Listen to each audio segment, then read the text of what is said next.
$119,091.99. Now, what does that number have to do with Jacksonville's housing market? Well, I'm going to show you in this video. We're covering that. Also, we're going to be visited by Fred. No, Fred's not a person. Fred's a database. We're covering all that. Plus, I've got so much more. Tonight, we're going to have so much information for you. I'm also going to be covering all of this. I'm going to be going over what is the current active listings, how many sold in the last 7 days, how many homes are under contract, how many new homes sold in the last 7 days, what is the current active new home listings, how many active listings are foreclosures, how did people pay for these homes, what percentage of homes sold under list, at list, and above list, and much, much more. Hey, you know what? It's a little noisy out here. That's because I bring my show now on location out at another new site. I'm in front of another new home. But I'm just a regular guy who happens to be a real estate agent up here in North Florida. That's right. And I give you the real numbers in real estate. There's a lot of scary videos out there and a lot of things going on, but I show you what's been going on week by week because right now I'm in season 3 and this is week 9 of my show Bubble Watch, where I go into the back end of my MLS account. Since I'm a real estate agent, I have access to that, and I share that with you every week, and I've been doing it since 2022. All right, so let's start off now with looking at those active listings in the Northeast Florida MLS. Okay, here we are in the back end of my Northeast Florida MLS, and we're going to start off with those active listings. Now, what you're going to look for up here in this corner here where it says View Results, that is where the numbers are going to be when I click on the statuses of these different types, from active to under contract, pending, closing, all that. So we're going to start off what we see. We got active checked off, and we're going to see what those results are right now. That number is 9,497. Okay, next we're going to take a look and see what sold in the last 7 days. That number is 305. And what we're going to do right now is we're going to go ahead and export that, because that's going to give me a lot more data that I'm going to put into my charts for you tonight. Okay, next we're going to look and see how many new construction homes sold in the last 7 days. That number was 36. Okay, next we're going to take a look and see how many new homes active. This is their inventory. That number is 2,231. Next, we're going to look at the overall active under contract. That number is 1,436. Okay, now active under contract, those are ones that they have contingencies. They went under contract, but they have a contingency. It could be like for inspections, appraisals, financing, selling another home, anything like that. Now, after the contingency is passed, then it goes into pending status, and we're going to see how many of those went into pending in the last 7 days. That number is 356. Okay, now when you add up the pending and active under contract, that gives you your total under contract. All right, let's see how many people withdrew their listings in the last 7 days. That number is 81. And withdrawals are people that have, it's still an active listing, it just cannot be shown. And a lot of times people, whether it's like they're working at home and something happens where they really can't have it shown, repairs need to be done, and they don't want people in while they're doing repairs. And then also if people are sick in the house. We saw a lot of it during the COVID thing. All right, how many expired in the last 7 days? 154. Now these are different than withdrawn in that these, they actually didn't sell, and it is no longer an active listing, and it is off market. Okay, the next thing I'm going to look at is the foreclosures, and what we do is look at the pre-foreclosures, pre-foreclosures, and short sales. These are active listings underneath those. So what we're looking at now are the ones that are in foreclosure status. That number is 252. Now we're going to look at pre-foreclosures. That number is 16, and now we're going to look at short sales. That number is 35. Okay, the next thing I'm going to look at, and we're going to look at the condo numbers now and separate those. So those numbers, okay, we start off now with the active listings. How many active listings are condominiums? That number is 1,142. Now we want to take a look and see how many sold in the last 7 days. That number is 23. Next, we're going to look and see how many are, well, let's go ahead and export that number too. All right, next we're going to see how many are active under contract. 133. Next, we're going to see how many of those went pending in the last 7 days. That number is 12. And we want to see how many withdrew in the last 7 days. That number is 13. How many expired? And these that did not sell. That number is 18. And next we're going to look at the new condos, okay, and see what they did as far as sales. How many new condos sold? That number is 0. And how many new condos are active inventory? That number is 10. All right, now we take a look at the foreclosures on those also. So active that are in foreclosure status, that number is 23. How many are in pre-foreclosure? That number is 0. And how many are in short sale status? That number is 1. Something I want to just give you a look at. This is a map, and all these green dots are active listings. This is your inventory. Take a look at this as I zoom out. Holy crap, you can't even see the word Jacksonville anymore, okay? And it zooms out even further. And I mean, this whole Jacksonville metro area, I mean, it's amazing, okay? And you want to know something else that's even more amazing? I've got folks that I'm actively looking for homes with, and we can't find what they want or looking for. So it's like I say, just because the inventory goes up doesn't mean the quality goes up. You know, that's why so many people, you know, look at new homes now.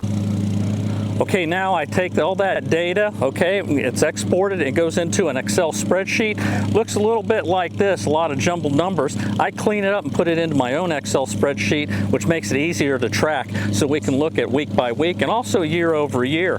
Now, while all that's computing, let's take a look and see what those rates did this last week, because they've been pretty stubborn lately. Okay, here we are looking at the mortgage rates from this past week here. We're starting off with the 30-year fixed conventional, and we see last week we ended at 7.08. We had a bunch of red arrows. This week, all green arrows. Okay, we are in the right direction. All right, now you can see every chart that we're going to look at. We start off right here with the rate from last week, and then we end up what it was up here at 6.85. And on one side here, you've got the dates, and then over here is the percentage of change, as you can see those green arrows. So we did go in the right direction. All right, let's check out those FHA because they're generally less. Okay, here we look at the FHAs, and whoops, we got a little red arrow. Okay, not much though, not much at all. Last week we were at 6.55, ended up at 6.29, definitely in the right direction. All right, let's look at those VAs. VA rates, okay, there we are at 6.57 last week and now at 6.33. All right, now, you know, we've heard some news that, you know, that they're talking about maybe lowering rates a couple of times, you know, before the end of the year. So we'll see what that happens and what it does to the housing market. All right, now we're going to look at those Excel spreadsheets. All right, here we are in my Excel spreadsheet, and as we see, for those of you that are new to this show, the columns in the yellows here are the current weeks. Okay, right here we're season 3, and this is week 9, so it's this yellow column here, and then last week was that yellow column, the week before is the other yellow column. Okay, directly to the side in the white column is what it was a year ago. So season 2, week 9, a year ago, those were the numbers, and YOY is the percentage of difference. Okay, so let's start off week 9 at the top here. Active listings, 9,497. As we can see, it still continues to rise, although rising at a little bit slower pace. Solds for this last 7 days here, 305. Holy crap. We fell off the cliff. Look at last week, 704. We are less than half what we were last week, okay? But we see the pattern like last year, the same thing happened at this time. Now remember, these are sold numbers that we're showing right now. These are closed in the last 7 days, but they actually went on under contract probably anywhere from 2 weeks to maybe 2 months prior to today. All right, active under contract, 1,436, a little bit less. Those pending, 356, so that is up, where we got our total under contract of 1,792, so that is an increase from last week, okay, after we saw that drop. Okay, those that withdrew, 81, about the same. Expired, it's 154, a little bit less. And holy crap, new homes sold, 36. Man, this is, I'm shocked because of what I see, the offers that they've got for people. They can get into some of these new homes with these buy down rates and everything under warranty, no problem. I don't know. There's something that they're just not buying, at least this last week. We'll see if things change. New homes active inventory, 2,231. And this part here in the orange, it says the percentage of homes sold that are new, only 11.8%. So about 12% of the homes sold were new. Last week, big difference, almost a third, okay? All right, let's take just a little sneak peek at those condominiums before we get to the regular condominium chart. Here we're looking, active condos was 1142, so up a little bit. Sold condos definitely dropped, okay, so about in half at 23, but went along with everything else. The percentage of actives that are condos still in that 12% range. All right, so how did everyone pay for these houses? Okay, financing was with cash. They got 27.8%, so we saw an uptick in the cash, okay. Conventional, okay, 44.92, okay, a little bit up. FHA dropped, and VA dropped a little bit, and others stayed about the same. Okay, those foreclosure numbers still down, okay, 252, pre-foreclosure 16, and short sales 35, a little bit of jump on that, but overall total 303, which is down. Again, this foreclosure tsunami that we were promised, I mean, last year, the year before, just never materialized, okay? Hey, doesn't mean we can't fall off the cliff and it can happen. I'm just showing you the numbers that they are, and we just haven't seen that. Okay, now I look at the percentage of homes that sold at list, under list and above list. Okay, out of those, all the homes sold total, 73% were under list. That's down a little bit. 18% were at list. That's up, and staying about the same were homes that sold above list price. And there's the percentages you can see right there. Okay, now let's break it down by the pricing categories, okay? Homes that sold for $500,000 and above, 29.84, almost the same as last week. Homes in the 400s, pretty close. Homes that sold in the 300s down a little bit, and the ones that sold in the 200s ticked up. Homes that sold below 200, that was like, you know, about the same too, at 10.82%, up a percentage there. All right, over on the right, I show new homes that sold at these price ranges, okay? We had a total of 36 new homes. And so we see there 11 were $500,000 and above, which tied for the 300 range, okay? That's been our sweet spot. 4 were at 400 above, 9 at 200 above, and one below 200. And yes, there was actually a new home that sold below 200,000. It was near downtown Jacksonville, okay? Probably not the most desirable for a lot of people. And it was a small house, just a little over 1,000 square feet, but it was a 3-2, and it was a brand new construction house for under 200,000. Okay, speaking of the new homes, let's look. New construction homes that sold under list, 36%. Man, it's like half of what it was last week. And look at that. What a dramatic drop. Homes that sold at list shot up to 50%, and homes that sold above list, 13.89. Now, bear in mind, we're only dealing with a total of 36 homes, where last week we were dealing with 225, before that 202.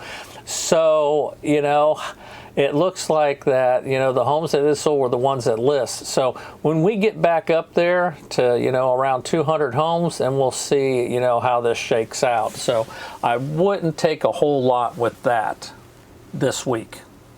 All right, now I'm going to take you into what is called MLS Advantage, all right? I've just showed you everything in Northeast Florida as MLS, but there's a lot of MLS boards in this state. I mean, I think there's like in the 30s, you know, 35, 37, it could be even more. And a lot of these MLS boards cross-sell into other areas. So up here in Northeast Florida, you know, this 9-county metro area, there's a couple of others, and what I do is I get the sold from these other smaller MLSs and combine it with ours. Now, I'm going to take also out of that, I take it by county, because a lot of people like to see already what's the sales in certain counties. St. Johns County up here is very popular. Even Duval County is where Jacksonville is, but this surrounding metro area is huge, and I'm going to break those down too. So right now, let's go look at MLS Advantage. Okay, here we are in MLS Advantage, and now we're looking at the 9 counties: Baker, Bradford, Clay, Duval, Flagler, Nassau, Putnam, St. Johns, and Union.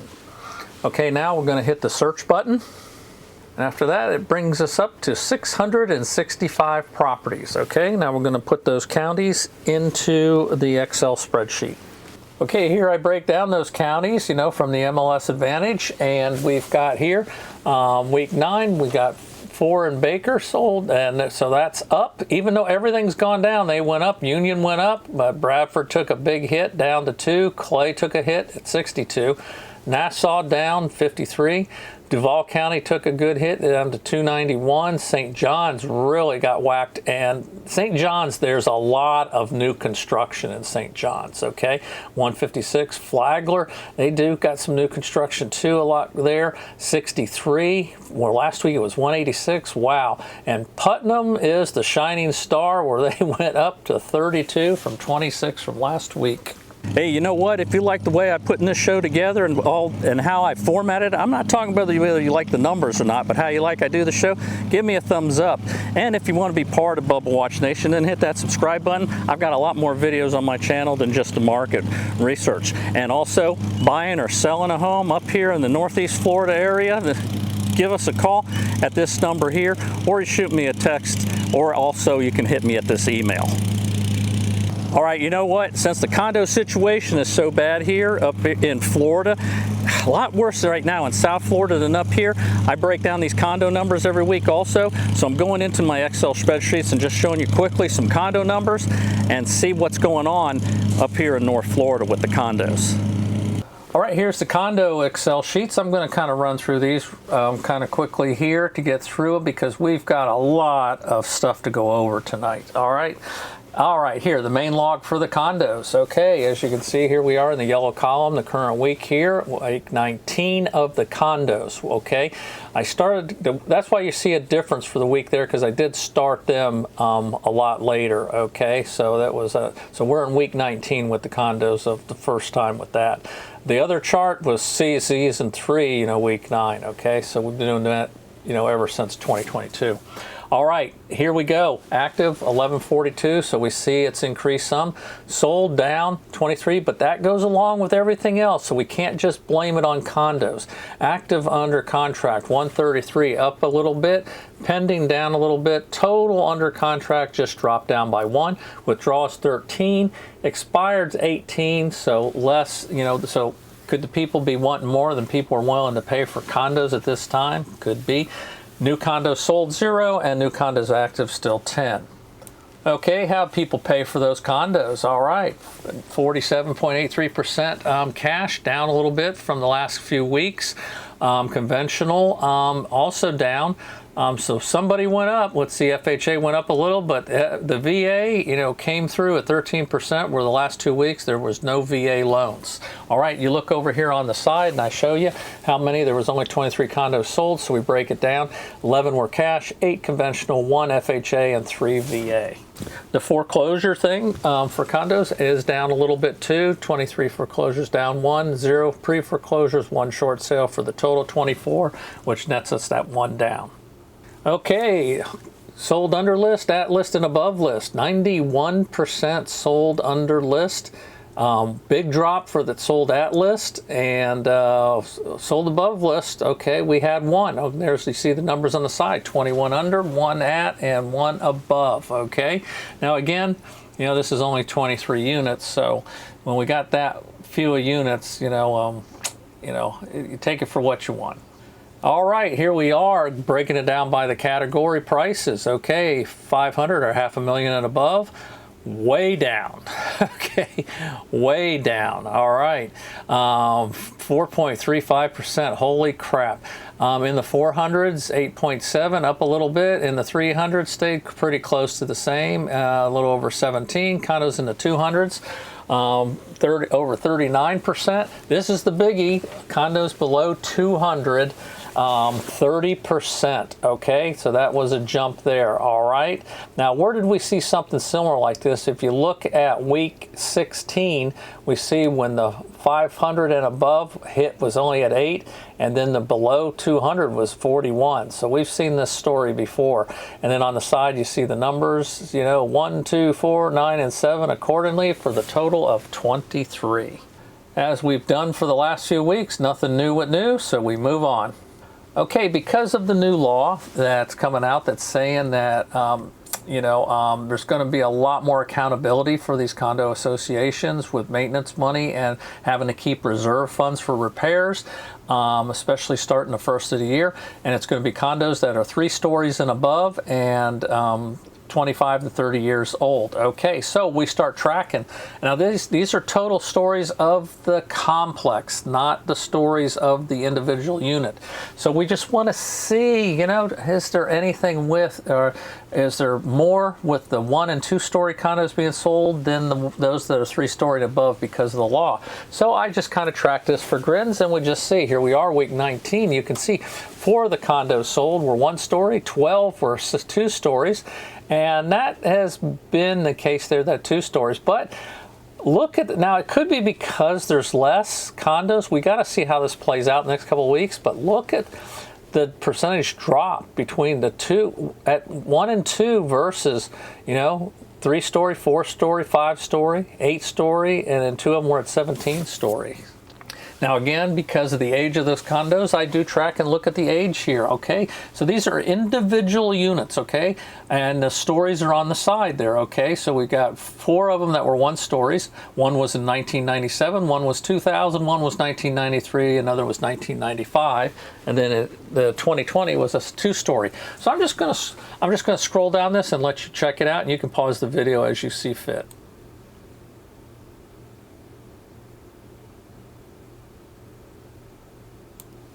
Okay, what counties did we see these sales in this week? Okay, 15 were in Duval, 4 in St. John's, 1 in Flagler, 1 in Putnam, and 2 in other than, they were outside of this metro area. Now here is where I take the houses that sold below list price just to show how much below they sold for.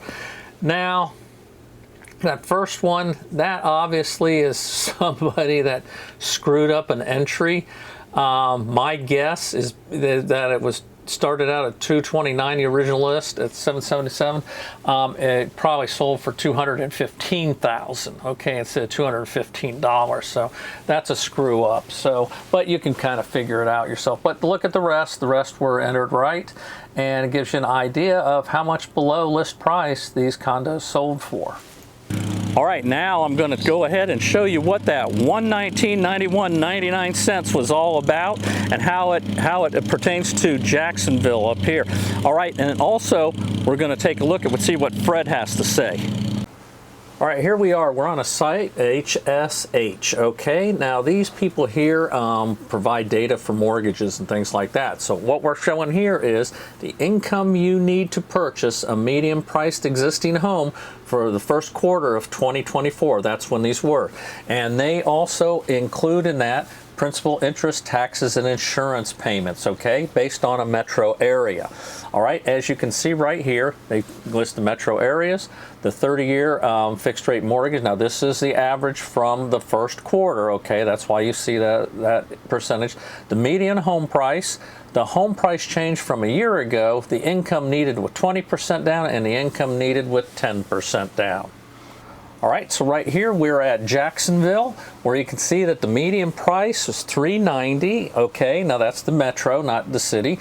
Okay, and that increased 5.41% from last year. Okay, with 20% down, you need an income of $103,487. But here's that number: $119,91.99. That's if you've got 10% down. And I'm telling you, a lot of people, this is the problem, a lot of people are doing FHA with 3.5% down or VA with 0 down. But also some will try conventional with less than 10% down too, which you can, okay? So this is a problem there. But is Jacksonville the worst? Okay, now I don't care about all these other cities, all right? All I care about Florida cities. So let's take a look. Well, let's take a look first and see what the national average is. Okay, we see Jacksonville right there at 119. So let's look at the national average. Okay, there, the national average, you can see Jacksonville's pretty close to it. We're still under the national average, you know, but it's close, okay? So let's take a look and see what Miami looks like. Okay, now this is Miami Metro, so it's probably going to include Fort Lauderdale and West Palm. I mean, they usually do that when they combine stuff down there. So we're looking at, look at that, 625 for the median, up 11.61%. Okay, see, this just doesn't make sense, does it, to everyone? This is why everyone's so confused. You're looking at, you're saying, wait a minute, interest rates are up, sales are down, inventory's up. Why the hell's prices going up like that? And this is dramatic, okay? And look at the income you need with 10% down, 184, you know, 535, okay? Well, Miami's where the money's going, and it's forcing other people out. This is my point. This is why Jacksonville is busy. People aren't coming just from out of state, they're coming from within the state. All right, let's look at another city, metro, big metro here in Florida. Let's look at Orlando. Okay, right there, Orlando, 435 for the median, up 3.6%. You need 131,630 with a 10% down. Okay, 114. 215 with 20% down. Okay, and that's a lot of money, you know.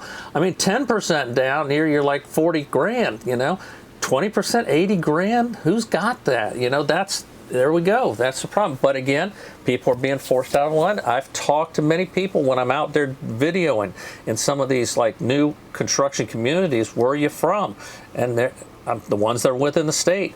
Tampa, Miami, Orlando. This is where they're coming from. All right, let's take a look at Tampa. Tampa comes in at 405,200, up 3.9%. And for them, they're still higher than Jacksonville at 122,826 with 10% down and 106,614 with 20% down. So you see, Jacksonville is the bargain in the state. I mean, even though I know those of us that live here in this area, I mean, as we watch these prices go like that, we're saying this is just ridiculous, it's astronomical, but it's all relative to where you're coming from. That's why people are still buying, because it depends on where they're coming from. All right, next we're going to take a look at Fred, and Fred is the Federal Reserve economic data, okay? And what we're going to look at now, these are monthly reports. These are things I used to do weekly, but because the source stopped doing it, I found another source here, and so this is a monthly source. So we're looking here, these are June's numbers, okay, for this year. Here we are, the median listing price per square feet. Now this isn't Jacksonville Metro, this is Jacksonville, okay, and that's basically for the most part Duval County. So that's why you may see a little bit of difference in the median prices, okay. So here we are, the price per square foot.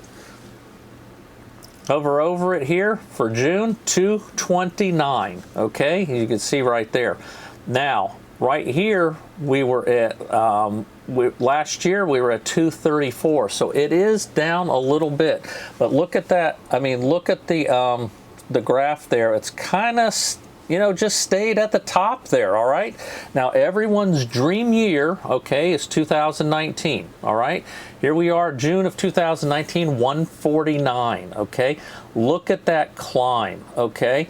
Now, do you really think it's going to fall this fast with everything going on right now? If it was, it would have already, from what I've seen. Doesn't mean it can't happen. Anything can happen, okay? Yeah, you could have a 2008 all over again, but we haven't anything that disastrous since the Depression. So in this short time frame, is it happening again? I just don't see it with these numbers. Okay, here's our housing inventory, all right? And take a look at this. Here's the graph here where we're at right there. Well, no, that's not, I'm sorry, it's days on the market. Okay, we'll do the inventory next. Days on the market. We're here at 52, okay? When we were here at 2019, the golden years, you know, it was higher there, but then it really started dropping, okay, and really a lot when things were going crazy. Then right here, as you see this slope up, this is when those interest rates went up, okay, and messed things up. Then things started coming down again. Then we had a little slope up and down, so we're right about there right now. Okay, now let's look at our inventory, okay? Here we are, this is our active listings. Right here is where we're at right now, okay, and that's June here on this chart.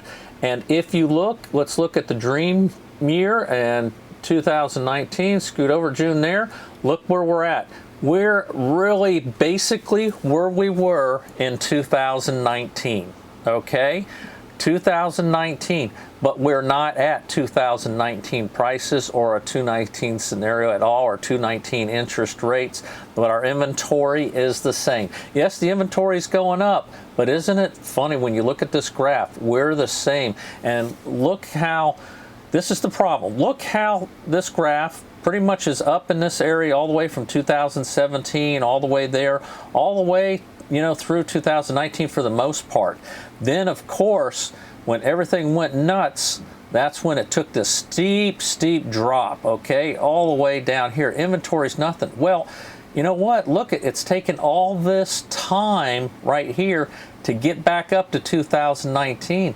There is a pent-up demand of people sitting on the sideline. And you out there listening to me, some of you are probably those people just sitting there waiting, but some of you waited too long and now you're pushed out of the market. We're back in, you know, 2022 when the rates started going up. You probably could have got into a house. All right, now let's take a look at the next chart. This here is the median listing price, okay? Now right there, 424, okay? That's why I told you there's a difference between Jacksonville Metro and Jacksonville, okay? Now, look at this. Look at the chart, the pricing there, all right? And here we were in June, okay, at the high point and all that. All right, let's go back to the golden year of 2019, and what were we? 311. 311 there, and look where we are on the chart. Look how this chart all like that. Then all of a sudden, everything shot up. Of course, we had our dips because of the rate, you know, that shook everyone up, but look where we are now compared to back here. All this. Do you really think this graph is going to go down, is going to follow this slope down? I don't see it. I see it. Could it be here? Yeah, maybe here as we get some more adjustments, but I don't see this happening. I don't see this happening. All right, well, that was a lot of information. All right, now the next thing I'm going to do is I'm going to show you the houses of the week and condos of the week. Now, these are the ones that I picked. That I'll show one that's sold below list and one that's sold above list, okay, of each category. So let's start off with the house of the week. All right, we're going to start off here with the house of the week that sold below list price. The house was built in 1987, 1,474 square feet. It's in Duval County. Actually, you can see there, Jacksonville Beach. All right, it's a 3-bedroom, 2-bath. All right, we'll look at the history of this, and we see that it went on the market for $625,000. After 180 days on the market, it ended up getting a price and sold for $505,000. Wow, okay, a pretty good drop. And as you can see over here, where they had open houses several times as they lowered the price. And so once they lowered the price down to $539,000, that's when they got the $505,000 offer. Okay, now we'll look at that, and what does that work out per square foot? Okay, that works out to $342 a square foot for this house. Okay, what did they pay for this house? Well, they bought the house back in November of 2006 for $259,000. Look at the person that bought it in 2005 when everything was at its peak, and these people were, got a deal as it was going down. It probably went down even more after that, but they've had it since 2006, so they're okay. All right, when we put it into an appreciation calculator, we take a look now. As you notice, the sales price I have is $500,000. That's because they had a $5,000 concession, so I took that off the sales price. So having it for over 17 and a half years, they only got a 3.79% per year appreciation, which is below what we'd like to see, is normally 5 to 6 was normal. Now, remember, when they bought it as it was going down, as the price was going down. Here they got it for the $259,000 in 2006, but I bet it was started dropping more once we got into 2008. The probably value of that thing was probably down there close to like around maybe $229,000 or something, okay? So they got hit with that, and then they got hit also with the slowdown we have now. Okay, next we look at the house that sold for above list. Okay, this one's in Clay County, built in 1978. It's pretty good size house, 3,000, okay, 86 square feet, okay, almost half an acre. It's a 4-bedroom, 3.5 bath. Now the history on this was they put it up for $545,000. Ending up getting an offer in 3 days for $593,000. Okay, so this may be a case where they did price it below market to draw in multiple offers, and it worked. I mean, it could always backfire, go the other way. You don't get nobody, But in this case, it worked, and they got that, or they just didn't have, thought it was worth the $545,000. Didn't intentionally price it on the market, but the buyers wanted to. Now, it was a pool home. When we look at what it sold for, okay, it sold for $192 a square foot, okay? That is pretty good, okay, in this kind. Now, they did give a credit of $18,000 in concessions, and as you can see here, it was because there was aged AC units and they had to marcite the pool. Okay, we go to see what they paid for it, and we can't see. Apparently, this house here, these $100 things are usually like quick claim deeds, or they just change the deed. It isn't changed, where they didn't sell it or anything.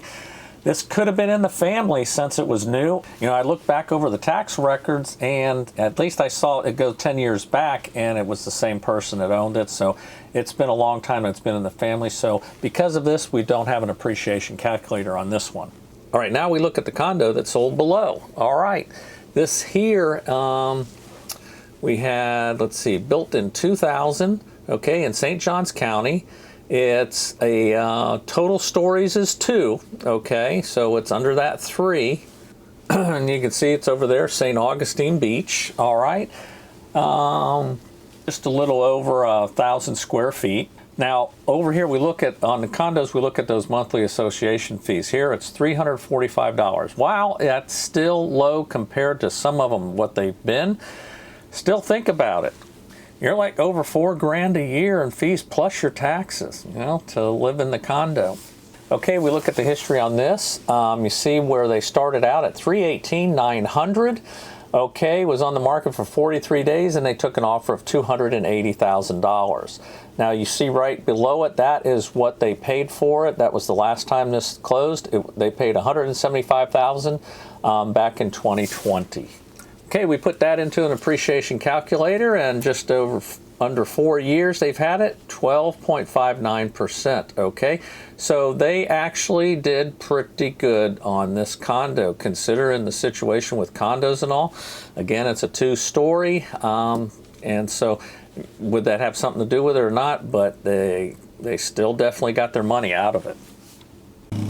All right, I've just given you a lot of real numbers in real estate to try to think about whether you're buying or selling a house, you know, so you just got to figure it out, you know, what's the best for you. Hey, you know what? This is season 3, week 9, it's in the can. Next week is week 10. Until then, I'm out of here.